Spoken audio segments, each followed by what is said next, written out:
नमस्कार बंधुरा आमी स्वप्ना उपाध्याय आमार चैनल रान्ना रेसिपि एंड आवर लाइफस्टाइलेर पक्ष थेके सबाइके स्वागत। आज आमी आपनादेर संगे शेयर करब बेंगालोरेर खूबई जनप्रिय आम्बुर बिरियानी और एटा बानानो जेमन सहज और खेतेও खूबই सुस्वादु। এই বিরিয়ানিটা একবার খেলে অন্য কোনো বিরিয়ানি আর খেতে ইচ্ছা করবে না। আমাদের খুবই প্রিয় এই আম্বুর বিরিয়ানি। আসুন তাহলে দেখে নিই আমি কিভাবে ব্যাঙ্গালোরের রেস্টুরেন্ট স্টাইলে এই আম্বুর বিরিয়ানিটা খুবই সহজভাবে আর সুস্বাদু করে বানাবো। ব্যাঙ্গালোরের ফেমাস আম্বুর চিকেন বিরিয়ানি বানানোর জন্য এখানে আমি নিয়ে নিয়েছি চিকেন, ভালো করে ধুয়ে পরিষ্কার করে নিয়েছি আর এখানে প্রায় 700 মতো চিকেন আছে। দিয়ে দিলাম লবণ স্বাদ মতো আর দিয়ে দিলাম পরিমাণ মতো হলুদ। আর এর মধ্যে এবার দিয়ে দেব 1 চামচ চিকেন মশলা আর দিয়ে দেব এখানে 1 চামচ বিরিয়ানি মশলা আর দিয়ে দেব 2 থেকে 3 চামচ সরষের তেল। এবার সব উপকরণগুলো চিকেনের সাথে ভালোভাবে মেখে নিয়ে 1 ঘন্টার জন্য চিকেনটাকে রেস্ট করতে দেব। ভালো করে মাখা হয়ে গেছে, এবার এটাকে রেখে দেব। এখানে নিয়ে নিয়েছি 700 গ্রাম বাসমতি রাইস। এবার এই বিরিয়ানি রাইসটাকে হালকা উষ্ণ গরম জল দিয়ে 3 থেকে 4 বার জল পাল্টে পাল্টে ধুয়ে পরিষ্কার করে নিতে হবে। আর এভাবে করে চালটাকে হাতের সাহায্যে ঘষে ঘষে পরিষ্কার করে নিয়ে এটাকে প্রায় 10 মিনিট ধরে ভিজিয়ে রেখে দেব। এখানে গরম জলের মধ্যে দিয়ে দিলাম 2 চামচ সাদা তেল, হাফ চামচ হলুদ আর দিয়ে দিচ্ছি এখানে 1 চামচ লবণ, দিয়ে দিলাম স্টার ফুল আর দিয়ে দিলাম জায়ফল আর দিয়ে দিলাম গোটা গরম মশলা। এবার দিয়ে দিলাম 2টো তেজপাতা আর দিয়ে দিলাম এলাচ। এবার এটাকে হাই হিটে ফুটতে দেব। জলটা হাই হিটে ফুটে উঠেছে। এবার দিয়ে দেব আগে থেকে ভিজিয়ে রাখা বাসমতি চালটা। বাসমতি চাল দিয়ে ভালো করে জলের মধ্যে মিশিয়ে দিয়ে 80% এটাকে সেদ্ধ করে নিতে হবে।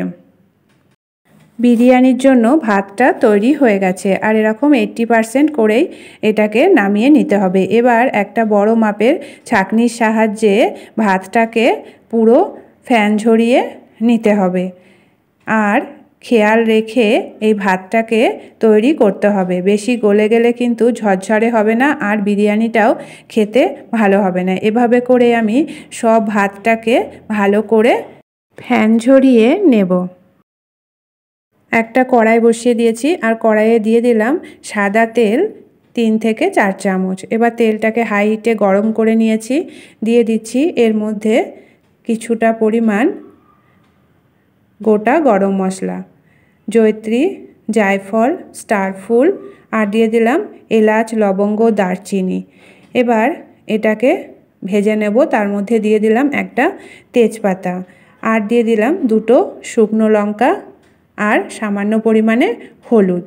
ভালো করে নাড়াচাড়া করে এটাকে 1 মিনিট ফ্রাই করে নিতে হবে। ফোড়নটা ভেজে নেওয়া হয়ে গেছে। এবার এর মধ্যে দিয়ে দিলাম একটা বড় মাপের পেঁয়াজ একদম পাতলা পাতলা করে কেটে। এবার এটাকে ভালো করে ভেজে নিতে হবে। ভালো করে ভেজে নেওয়া হয়ে গেছে পেঁয়াজটা আর ফোড়নটা। এবার দিয়ে দিলাম এখানে বেশ খানিকটা পরিমাণ টমেটো কুচি।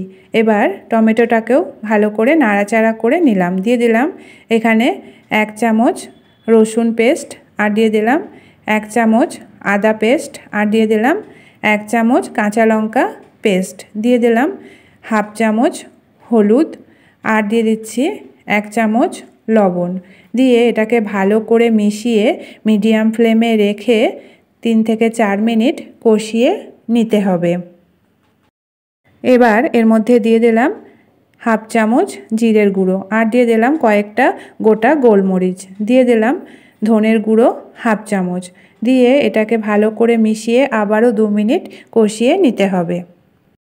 এবার দিয়ে দিচ্ছি বেশ খানিকটা পরিমাণ কাসৌরি মেথি হাতের সাহায্যে গুঁড়ো করে ভালো করে এটাকে মিশিয়ে দিলাম। দিয়ে দিলাম 1 চামচ চিকেন মশলা আর এর মধ্যে দিয়ে দিচ্ছি 1 চামচ এখানে বিরিয়ানি মশলা। দিয়ে ভালো করে মিশিয়ে নিতে হবে। দিয়ে দিচ্ছি এর মধ্যে পুদিনা পাতা কিছুটা পরিমাণ আর ধনেপাতা কুচি কিছুটা পরিমাণ দিয়ে ভালো করে মিশিয়ে আবারও 1-2 মিনিট কষিয়ে নিতে হবে। কষানো হয়ে গেছে, দিয়ে দিলাম সামান্য পরিমাণে হালকা উষ্ণ গরম জল, দিয়ে আগে থেকেই ম্যারিনেট করে রাখা চিকেনটাকে দিয়ে দিলাম। ভালো করে এটাকে মিশিয়ে নাড়াচাড়া করে একদম লো ফ্লেমে রেখে কষিয়ে নেব। 5-7 মিনিট কষিয়ে নেওয়ার পর এখন দিয়ে দিলাম 1 চামচ গোলাপ জল, 1 চামচ কেওড়া জল আর দিয়ে দিচ্ছি 4 থেকে 5 ফোঁটা মিঠা আতর। মিঠা আতর বেশি দিলে কিন্তু চিকেনটা তেতো হয়ে যাবে, তাই 4-5 ফোঁটাই দিতে হবে। দিয়ে ভালো করে মিশিয়ে দিয়ে একটা ঢাকা দিয়ে এটাকে রান্না করে নেব। এবার দেখে নেব চিকেনটা ভালোভাবে সেদ্ধ হয়েছে কিনা। দেখতে পাচ্ছেন চিকেন থেকে তেল ছেড়ে দিয়েছে আর চিকেনটাও কিন্তু ভালোভাবে সেদ্ধও হয়ে গেছে, দেখেই বোঝা যাচ্ছে। এবার এটাকে হাই হিটে রেখে একদম শুকনো শুকনো করে রান্না করে নিতে হবে।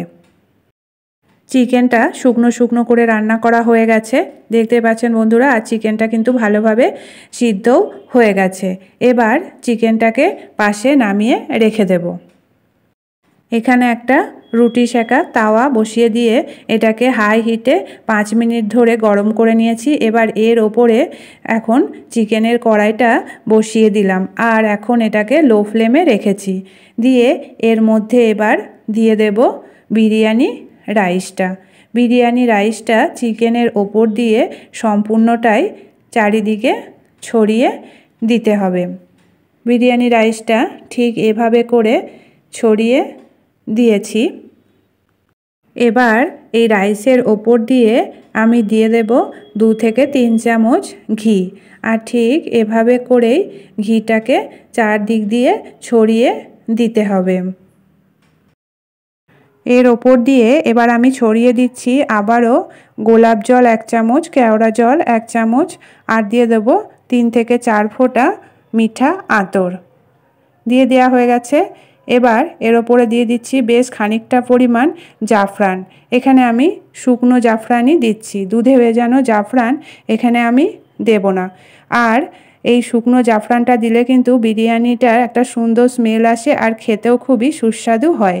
এবার দিয়ে দিচ্ছি এখানে বেশ খানিকটা পরিমাণ চিকেন মশলা আর দিয়ে দেব বেশ খানিকটা পরিমাণ বিরিয়ানি মশলা।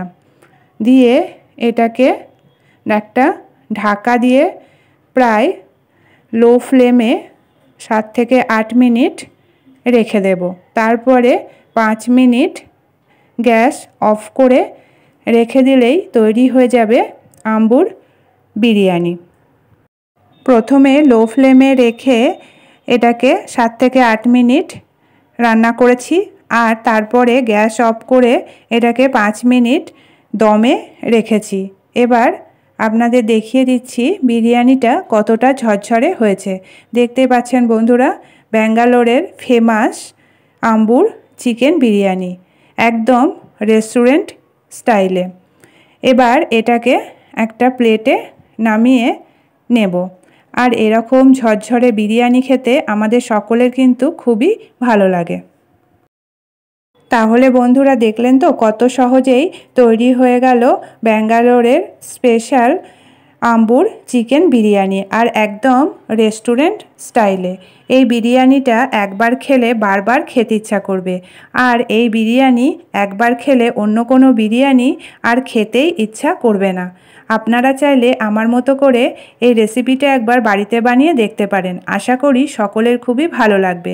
ভালো লাগলে লাইক, শেয়ার, কমেন্ট করবেন আর আমার চ্যানেলকে এখনও যারা সাবস্ক্রাইব করেননি প্লিজ সাবস্ক্রাইব করে নেবেন। আর ফেসবুক পেজ থেকে দেখলে প্লিজ ফেসবুক পেজটি অবশ্যই ফলো করে নেবেন।